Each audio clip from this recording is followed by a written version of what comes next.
Good morning guys, today is Saturday and nag-ayos na ako papasok guys, pero lalabas muna ako guys kasi magtatanggal ako ng mga snow sa sasakyan. So yun, kasi nag-snow kagabi.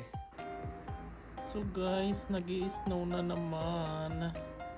Ang kapal na naman itong snow tomorrow morning. And maaga pa naman yung pasok ko.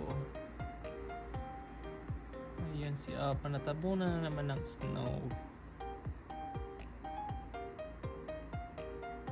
And ngayon guys, magagamit ko na tong aking bagong winter boots. I'm so excited na guys.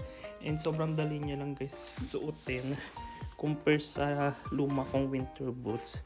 Pakita ko sa inyo yung dati kong winter boots. Ito guys yung winter boots ko. Maganda rin naman siya guys, pero sobrang tigas nito guys sa paa. Ayan guys. Parang same ng itsura siya sa bago kong boots. Pero yun, mas comfy tong ginagamit ko guys. Ayan siya guys.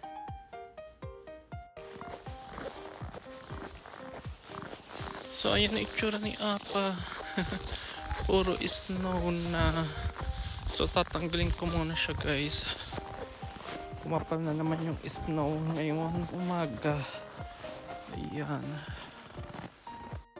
So nakabalik na ako dito sa apartment guys. And mag-ayos muna ako ng baon ko kasi marami pa akong gagawin and anong oras na rin guys. So baon ko guys, itong aking overnight oats with blueberries. Tapos may saging akong dala guys. Tapos yung mga vitamins ko. And may isa akong boiled egg. Dati dalawang boiled egg ginagawa ko pero isa na lang yung ginawa ko ngayon.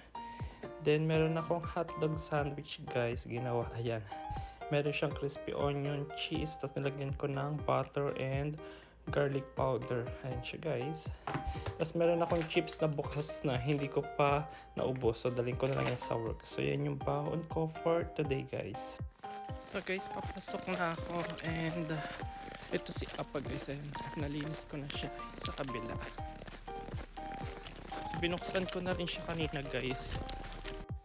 So ang pasok ko guys is 5 AM to 1 PM. So pasok na ako guys. Please don't forget to follow me on my Facebook, TikTok, and Instagram. Bye guys! Good morning!